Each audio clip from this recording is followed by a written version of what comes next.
திருநாரையூர் சௌந்தரேஸ்வரர் திருக்கோயில் அப்பர் சுந்தரர் ஆகியோரால் தேவாரம் பாடல் பெற்ற ஸ்தலம். மூலவர் சுந்தரேஸ்வரர், தாயார் திருவரசுந்தரி, தலவிருட்சம் புனை, தீர்த்தம் செங்கல் நீர்.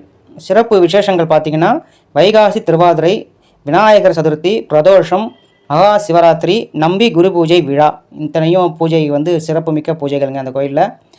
அதே போல் இத்தலம் தேவாரம் பாடல் பெற்ற ஸ்தலங்களில் ஒன்றுங்க. 33வது சிவஸ்தலமாகும் இது. தல வரலாறு பார்ப்போங்க.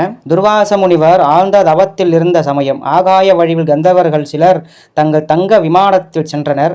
அவர்கள் தேவத்தன் என்ற கந்தர்வன் பழங்களை உண்ட பின்னர் கீழே போட்ட கொட்டைகள் துர்வாச மீது விழ முனிவர் தவம் கலைந்து மிகுந்த கோபத்தில் அவர் கந்தர்வர்களை பழக்கொட்டைகளை பறவை போல் உதிர்த்ததால் நாரையாக போக சாபமிட்டார். சாப விமோச்சனம் வேண்டி நாரையிடம் அங்கேயே தங்கி